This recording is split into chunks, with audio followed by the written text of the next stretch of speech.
All right. Hello and welcome to Next App Social. We are your hosts, Richelli Wright, Joanne Buford, and Nina Payne.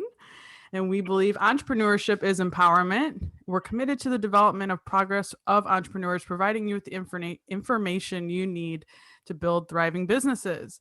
If you're new here to Next Up Social, we feature fledgling and established entrepreneurs alike throughout the Detroit metropolitan area. Everyone from multimillionaires, subject matter experts, CEOs, best-selling authors, and some of the brightest minds in business. We cover a wide variety of topics regarding how to make the shift from W 2 to 1099 entrepreneurship, strategies for increasing your productivity, how to properly structure and launch your business, how to market more effectively, acquire more clients and keep them, and best practices to help you grow, scale, and protect your business. If you're smart, industrious, committed to personal and professional development and building financial independence, make sure to hit that subscribe button here on YouTube or visit our website at Next Stop Social.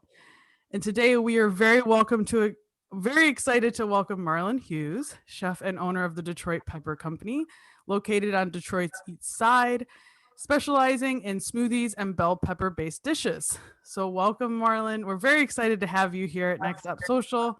And let's dive in. So tell us about yourself, your background, and how you got started with entrepreneurship. Well, out of necessity, my business happened. Uh, I have an autistic son. He's 22 years old, and 22 years or 20 years ago, when he got the diagnosis, uh, there was really nothing out there as far as autism was concerned through education or diet, and he was stuck on the same diet. He ate the same thing all the time. Just like most people who are autistic, they do the same repetitive things over and over and over again, even down to the food, clothes they wear. It's, uh, it's always sameness. And so I didn't know he was actually under attack, but I had heard about a gluten-free or dairy-free, casein-free diet to help uh, uh, change some of the behaviors that was associated with this new style autism.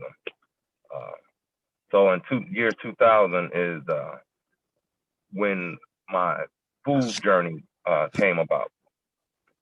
So I started preparing food for my son, uh, gluten-free, dairy-free, diet food, uh, just cooking everything from scratch, doing a whole food diet before there was even a term of whole food or anything. I was doing it uh, in the beginning for my son. And at the time, myself, I weighed 270 pounds. I was very overweight and in a state of bad health, more or less a state of depression, uh, denial, everything, all of those negative energies, as you will. So anyway, with me helping my son, we all ate together. So I started having changes as well within myself. And so the journey just continued. So fast forward a couple years, I would say 10 years ago, me and my wife she had a birthday. It was a little milestone birthday for her. And she asked me to surprise her for dinner. We had guests coming over for dinner. She asked me to surprise her for dinner. Whatever food I wanted, so I created some stuffed bell peppers, made some sauce, fresh sauce, laid everything out, and the people were eating the food like they never had food before. And so the light bulb popped on top of my head, and here we are. I'm gonna fast forward a couple more years. 2016, a friend of mine, I got the opportunity to purchase the building. He was going through some things in his life, and he had to sell the building. And it was the golden opportunity for me.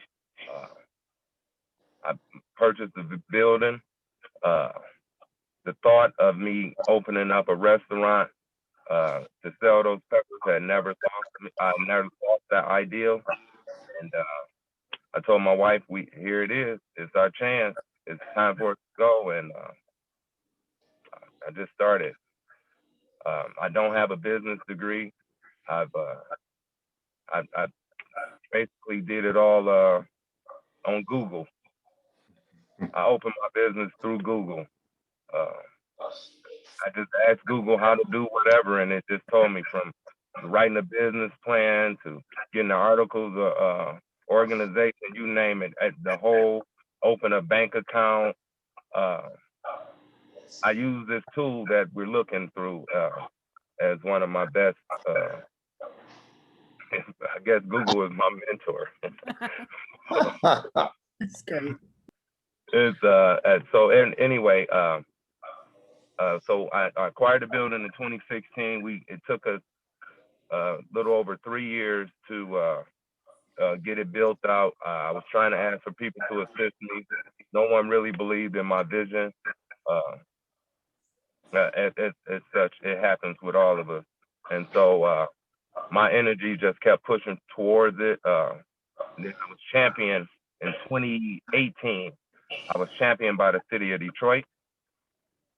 I received the Motor City Match award, and they helped me complete the project. I finished the project. I opened the building restaurant in 2019 September, and it's been great. 2019, and then COVID hit, of course. 2020 March, they actually took my restaurant on a higher plane. Most people think that my restaurant was built and designed. I have 1,000 square foot building. I have no room for waste. My building, everything about my restaurant is designed specifically to gain, not to lose. I have a carry-out only restaurant. I don't have any seats. So it just made it for this time and right now. So it's built pretty much like the New York model. Efficient, small, in and out. And so when COVID hit, health is in the forefront. The foundation of my restaurant is all about light food. And so the foundation is the bell pepper. So we start off with a vegetable, and then everything else is your choice. But the foundation is the vegetable. So the draw is bringing people to the whole food world or the plant-based world. I love it. So I remember vividly, Marlon, the first time I visited Detroit Pepper Company.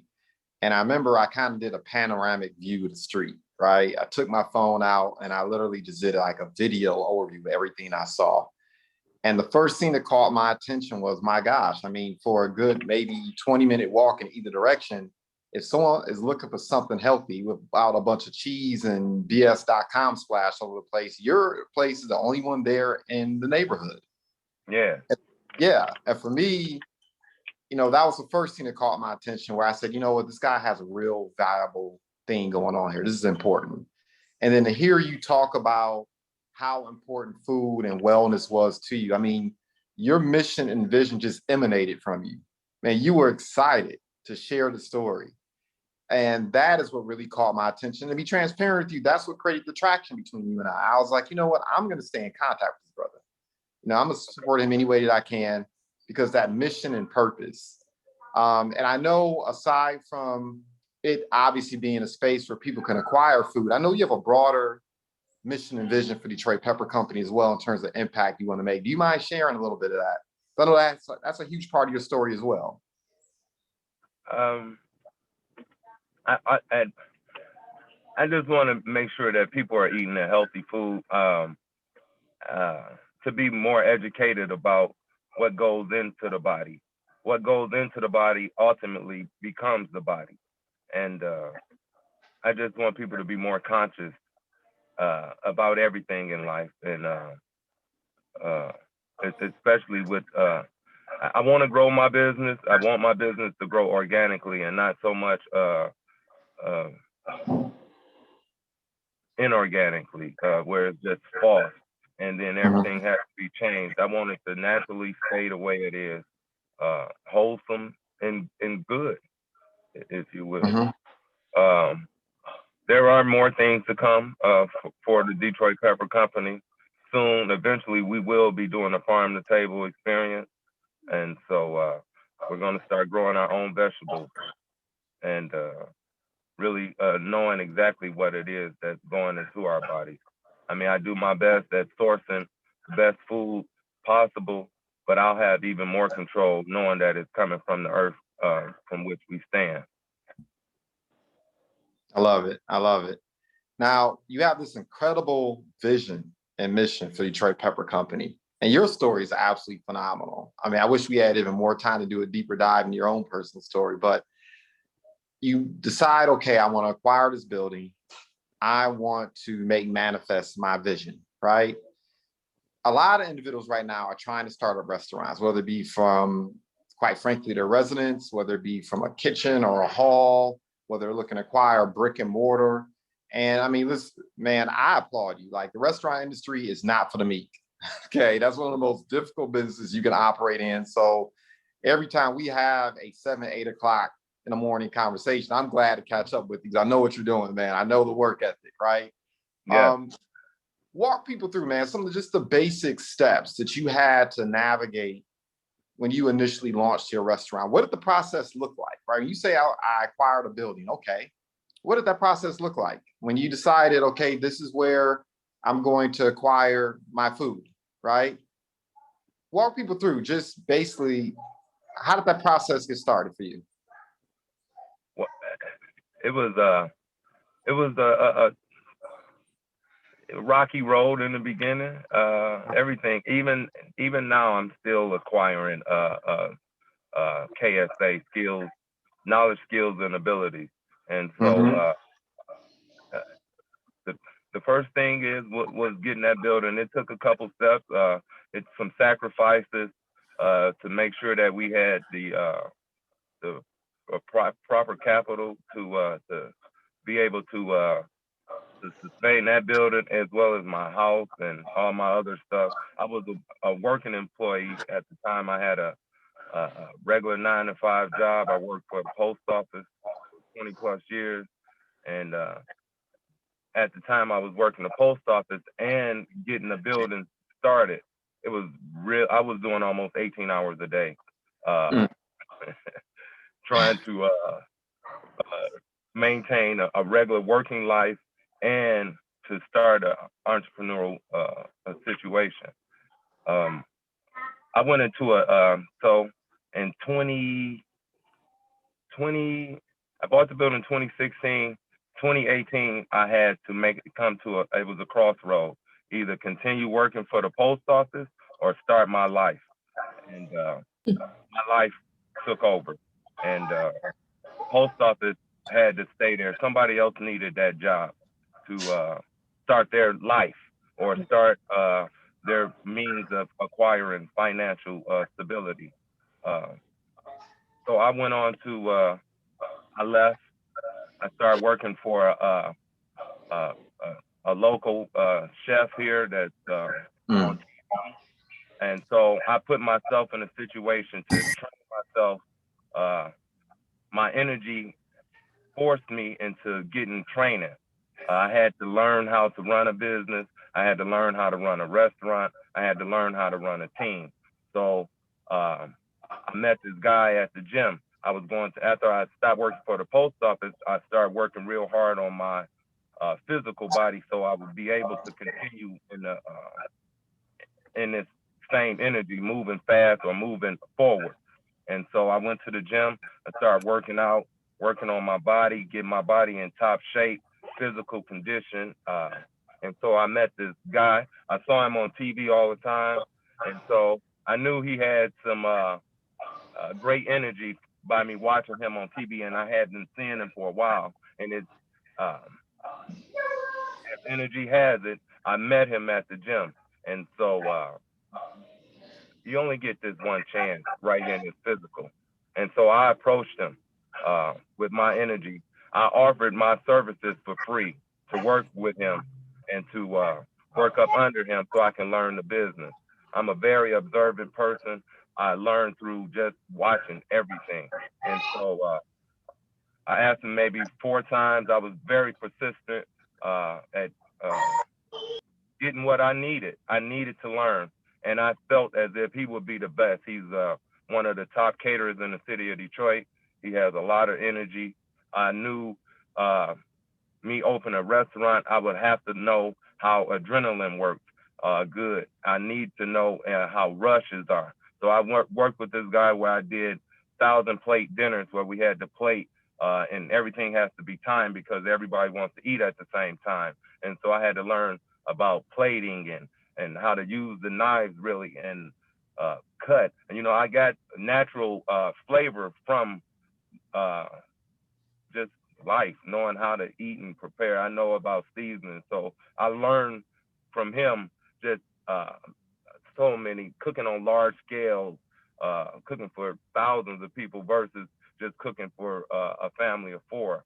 And I learned how to, through him, what types of materials would be needed. By watching his stock and his materials, I learned what I would need to run my business, the type of stove. And so I tapped into him all the way. I opened up his well after showing my, I worked for him for 2 years. From 2018 to 2020, I had to part ways with him because it was time for me to stay real hard in my business. So I worked with him while I was still running my own business because I was showing my dedication and loyalty to him. And I just had to part ways with it because I was serving 2 masters, if you will. And it was so hard for me to serve him and myself to serve the other people. So I broke ties with him.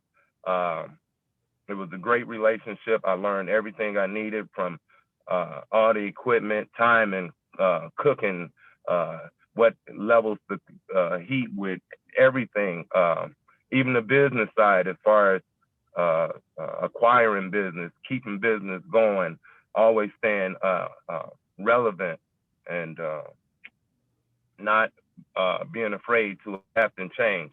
So COVID took me on the whole thing. I lost all my employees. It took me out of the owner mode and put me into straight worker mode. And I became, everything became more efficient. My food became greater in flavor. Instead of me paying people to do to speak or do what I was instructing them to do, I had to get into the mix myself and become the DJ and work the ones and twos. And now everything is it's totally different now. So it sounds like you had this incredible, like, I don't know, masterclass, like amazing opportunity to learn entrepreneurship firsthand without necessarily all the risk of entrepreneurship right away, because you got to learn it from someone else. But yeah, then when you were able to dive in yourself, and especially with opening in 2019 and 2020 was crazy. Did you feel that by the time you were starting Detroit Pepper Company, you were committing to it on your own, that you felt more prepared as an entrepreneur, that you could tackle this more? Or do you feel that, and maybe it's a mix of both, but feel that entrepreneurship is constantly giving you new lessons to learn? Yeah, it's constantly giving me new lessons. I'm learning every day from during the peak of this outbreak here. The food prices were fluctuating, and meat prices went through the roof at one time, and now it's almost flipping where the meat has came back down, and now the vegetables are going skyrocketing. And so I'm learning during different peaks of harvest times when food. So I'm learning more logistical things than I ever thought I would know. It's just been a really, I'm loving the experience because it'll make it easier for me to translate this to the viewers and to people that's coming behind us. Mm-hmm. I'm creating a total different blueprint, if you will, because you don't have to go the other way. I know so many people with business degrees that don't own businesses, and they can't even tell you how to start one. Right. Yeah, true. And so the education that I'm learning out here is more energy driven than anything. And I am so glad to be uh, in this field, if you will, with receiving this magnetic energy. Let me jump in here for a minute. They say that, especially in the restaurant game, location, location, location, right? Yeah. So I heard in your first statement that you were talking about you had a building, someone else had a building. I want to find out more about that process, why you chose the east side of Detroit on Warren Avenue, where there's not a lot of investment. There wasn't a lot of investment up until this point. I'm an east side girl. I grew up in Warren and Connor. And so when you're talking about, opening up a vegetarian-led restaurant on the east side of Detroit, how was that experience? Why did you choose the east side, and how was the impact on the community? Well, so the impact has been great, and the reason I chose that, I didn't expect for this restaurant really to skyrocket like it did. I did not expect all of the accolades, all of the attention. I didn't. I just really opened this restaurant for me and my son to coexist. I wasn't trying to be this multi-millionaire or anything. It's money. I'm at a point in my life and age-wise, so I wasn't really thinking about money. I'm like I said, I worked for a while. I'm financially stable. I've been a great steward over my finances. I picked the building. It chose me. I didn't pick it. It picked me. I was looking for a space so me and my son could coexist. Like I say, he's an autistic guy. The world is real mean towards individuals with differences, and so I just was looking for a place to protect him and have him. But the location in itself was ideal. I could have chose that building to be anything, from a dollar store or anything, but to open up a restaurant right there on East Warren. I've lived in that area myself. I've been an East Sider for 50 years. East side. 50 years. I'm born and raised on the east side of Detroit, and that neighborhood. I had a home in that neighborhood. In 2002, I bought a house over there in East English Village. I lost it through. I was in the first wave of the whatever you call that. I lost my house. Everything happened. I was hit by a Hadley Act in the state of Michigan, or Detroit. I was hit by the Hadley Act, but that neighborhood was always a thriving neighborhood. It's always beautiful, old homes, mixed, diverse neighborhood. It borders the Point, Grosse Point, Grosse Point Farms. All the there's a lot of health conscious people in that area. Harper Woods is there. It's a lot of neighboring communities. There's a lot of walkers in that area. People have been walking, riding their bikes. There's bike lanes there. It's a very active area. Even though there is no businesses, all of the homes are pretty much still in that area. It's one of the less hit areas through the flight of people leaving the city of Detroit. That area pretty much held all its residents together. And the business corridors, they took a hit, but all the buildings were still there. And a lot of them are in great shape. And the building that I got was owned by someone who offered it to me. And just looking at the layout of the building, it had beautiful limestone on it. All the brick was intact. It was just a jewel on that block. Yeah. And, I saw something that I guess a lot of people didn't see. I believe in myself, and I believe that the people in that community need to see someone like me or something like the Detroit Pepper Company, so they can believe that there's beauty within and not always on the out. I And love that. I strongly believe that Detroit, and that's why it's changing. And that East Warren corridor, I'm only 2 miles away from the water, so I would call that waterfront property. I mean, we are close to the water, and so, but right there, it's so beautiful. The theater, Alger Theater, is still there. That they start putting money into the Alger Theater, Yeah. and this was right before I purchased my building, and I got a lot of, I was privy to a lot of information after getting the building. Immediately after getting that building, that the best thing for me to do was to open up a viable business. And my goal and intent was to acquire more commercial space on that corridor. It's almost getting to the point to where it's too late now. Mm-hmm. Yep. So But, speaking from somebody who lives in the neighborhood, I'm right around the corner from you. I actually came and visited you a couple times when you first opened. I've got people from all over that come to visit your restaurant from all the surrounding suburbs because they can't find what you offer. And you're bringing them to our community, you know, so that the impact of what you're doing is leaps and bounds. And so I just congratulate you on taking that first step. And other people in the neighborhood, you know, they see you, they're watching you, and you're exactly right. You're an example for the possibilities that can happen with businesses up and down East Warren that, you know, even further than that, but that, you know, people never thought that it could happen. And you're an example for the school across the street. So the kids are seeing you open up this business, you're welcoming them to come in and, you know, taste your food and be a part of this new style living. So congratulations on that.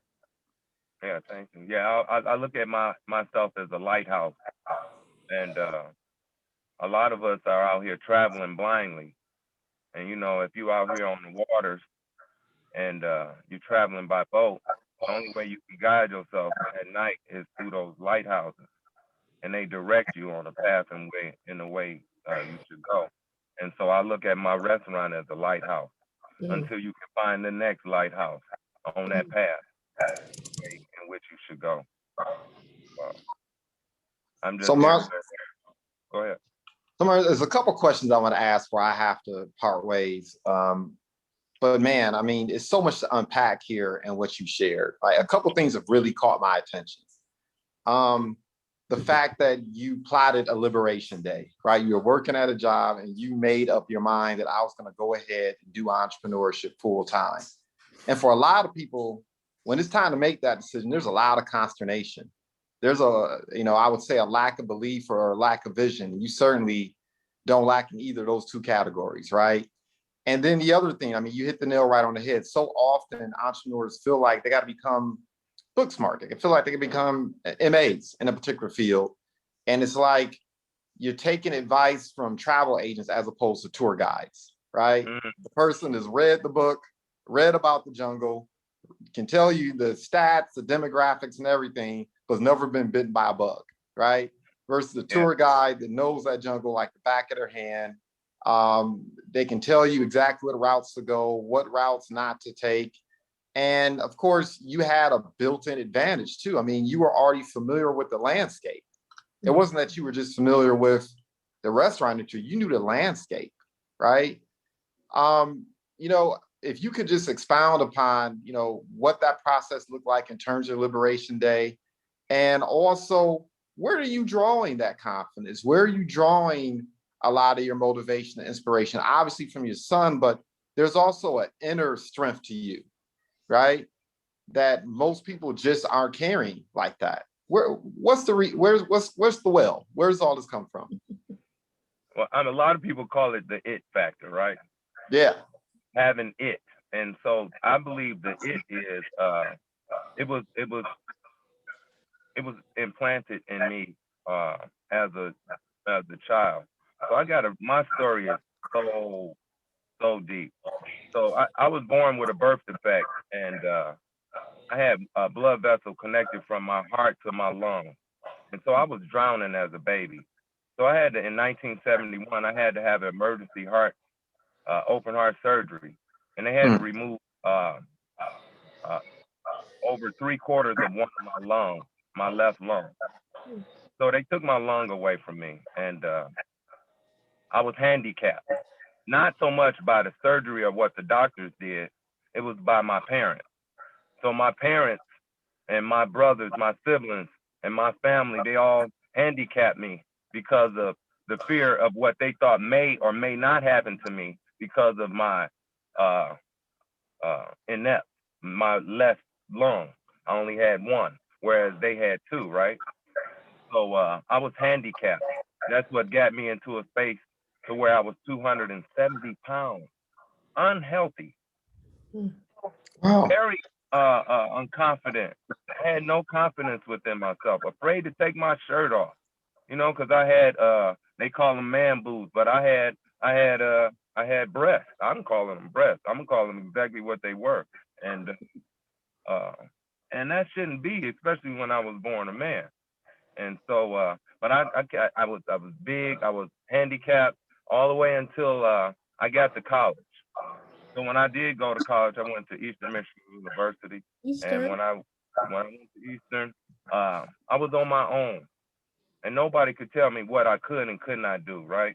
So first thing I did with this one lung is start picking up bad habits. So I started smoking. Nobody could tell me I couldn't. I was an adult now, right? They told me I couldn't run, I couldn't do this, but they didn't say nothing about me smoking a cigarette or doing this. So I did that. What a waste of time. It happened. So I smoked cigarettes for 17 years. Oh, So I was wow. 35 years old. And so my rock, my Superman, the superhero died from lung cancer, my dad. I had on the same exact shoes he had on. I was doing everything he was doing. I was overweight. I was smoking. I was drinking. I was very, I was not in love with myself. I had an autistic son. I was just dwelling in a space of death. Everything about me was death. Everything I did was death. And so, I turned 30, I think I was 34, 35, somewhere around there, and I kicked those dead man shoes off. I was 275 pounds. I laced on some gym shoes, and I started running, and I ran. I couldn't run far at first. I only could make it to the first stop sign, but that didn't stop me. I would run to the stop sign, and then later on, I would try to run further and run to another stop sign. So anyway, leading with that one, running for one block, I ran on my 40th birthday, 26.2 miles. I ran a full marathon with one lung. What? Wow. One lung. I ran a Detroit Free Press Marathon. Wow. Nobody could stop me, right? And nobody could ever take that away from me. And I know people who got two lungs, couldn't run a block. Yeah. And so through that journey, it's where I learned that I had it, which was it. And able, and nothing from that point on, I swear anything that I ever spoke out my mouth, it manifests. I mean, everything from a car to a house, from a watch to that building, to that restaurant, to what I'm about to do in the next couple months. Everything I speak, it comes to life. I just took the power over my life and didn't allow nothing to stop me from my emotion. Yes. But, wow. Thank you, Mr. Thank you Hughes. for sharing that. Wow. What an amazing story. Dude, Yeah. but that's what happened. We feel So that. it happened to me, and when it happened, it just made me greater that I could achieve anything. Cause my whole life I was told I couldn't, and when I ran that marathon, it just changed the whole world for me. And I spoke, I ran. I was never by myself before. I always had people. When I ran, I talked to myself. I spoke. I encouraged myself. I motivated myself. I became a mentor to myself. Yeah. My inside took over, and nothing, I swear, nothing could stop me. And I feel that same way right now. I mean, anything I put my mind to it. Yeah. It's already done because I'm seeing it all the way through. Before I put the key in that door, I had already cooked peppers. Right. That's how strong my mind was. That day for that party, that was the same year I ran the marathon. I was already in that energy because I was already training and running, and I was already invincible. I just felt, I felt as if my cape was showing. I was showing people that I was a superhero, and they could see it. And I was doing things that I heard this every time I went out, and everywhere I went, you've changed, you've changed, you've changed, you've changed, because I had changed.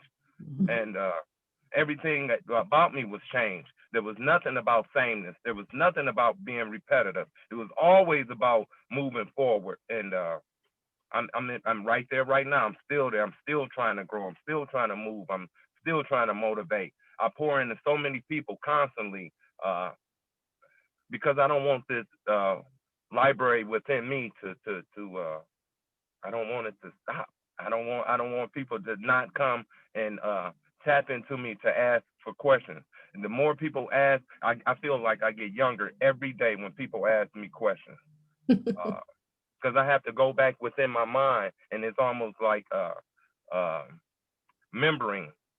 I don't want to call it remembering. I'm remembering. I'm bringing it forth again and again, and it's just so amazing. And that running, that the running part, that everything, it just allowed me to stay focused. I still remember the conversations I had with myself. Everything, all of the hurt and pain, I peeled back all of those layers, and I just became another reference to the Bible, but I became a new creature. And I am a total new person now. And I don't know. I feel like I'm 30, younger, 26 at times. I mean, because I feel, I mean, you know, I don't really have, I feel timeless, if you will. Yeah. And so that's why I can go 16 hours a day, every day, nonstop, and I don't get tired, and I'm always, you know, upbeat, always on the high end. I vibrate so high, you know, and people can feel that energy every time they come around me. And so that's awesome. I thank you guys though. You brought so much out of me today. It almost we thank you. We can feel this energy via Zoom. Can you share, because I love all of this, high vibrations. I love the fact of, you know, feeling 30 and pouring out. When you feel, or do you feel tapped out, or do you feel like, you know, where do you need to draw your inspiration from sometimes if you get overwhelmed, or do you like feel like, you know, I need to be able to take a vacation, or like how do you refuel? So I'm off every Sunday and Monday, somewhat. I don't serve people across my threshold, but on every Sunday and Monday, I try to make sure I get some of those hours for myself. I sit in the sauna. I have a sauna. I sit in it and make sure I relax. They got light therapy. So I do grounding. I go outside, take my socks and my shoes off. I walk out in the yard. I meditate. I don't know. I get time to reflect. I get proper rest. I sleep at least 6 hours of those last 8 hours that I have. Sometimes I get 7 hours. I sleep. I drink plenty of water. I don't eat like I said, I don't eat any animal products. I don't eat any dairy, so I'm not clogged, or I don't have any unnecessary mucus driving foods in me that causes inflammation to have my body have to shut down and repair itself on a constant basis. So I'm I don't know where it comes from other than just the food that I eat, because you are what you eat. And so everything I do, it gives me energy. I'm always, they call it, Dr. Sebi would call it being electric. And so I'm always charged. I don't have a dead cell. I'm always regenerating with life. So I don't know. If that explains it. Yeah, it sounds like you take care of yourself very well, and that's where you get your energy from. And I think, we ask that question a lot and people give a variety of answers, but that answer in itself is very powerful. Like taking good care of yourself, putting yourself first in that capacity of, if you don't make yourself well, nothing around you will be well. And just even the very simple thing that we have to feed ourselves the right things. We have to feed our mind the right things. We have to feed our energy the right things. I think we discount that. We're always looking for some bigger answer, but it's not always a bigger answer. It is just taking care of yourself. Right. And so I do plan vacations. I got off the regular traditional holiday wheel, if you will. So I celebrate my wife's birthday because had she not had a birthday, I wouldn't have her as my wife. Same thing as me. I go all the way out on my birthday, and on my son's birthday is Mother's and Father's Day. So without my son being born, I wouldn't be a father. My wife wouldn't be a mother. So on his birthday, we celebrate his birthday as if it's our birthday as well, because it gives it's just more. So those are our 3 main holidays, and then we pick our anniversary, which is October 17th, and we celebrate that as if it's the rest of the world's holidays. May it be Christmas, Thanksgiving, or whatever you call it. On our anniversary, we make sure we take a real nice family vacation, and we go and celebrate every year. That's good. And we make it our tradition, and no one else's. Right. Beautiful. So as we're getting to the end here, I do want to ask, because you've shared so much in this past hour, and we appreciate everything, but if you could give our listening audience one very important lesson regarding entrepreneurship, whether it's someone who's just starting out, it's someone who's maybe in the thick of it and not feeling motivated by it, what is one very important lesson that if you could, I know that might be hard, but if you could pick one that you to pass along to someone, what would that be? Well, I got this from a guy that's been in business, and he's had almost 20 different businesses throughout his life. He's an 80-year-old guy. He's one of the, I call him my dad now, because my father is gone on, but I call him my dad, especially in this business mentoring world. And he told me, he said, in business, at least do no harm. He said, when you do harm to others in business, you really won't be in business too long. And if you are in business too long, you've signed up with the devil. And so, that there's a lot of businesses out there that are really doing harm unto people, and they know it. And so, at my restaurant, I know I'm at least doing no harm. I'm trying to love on people.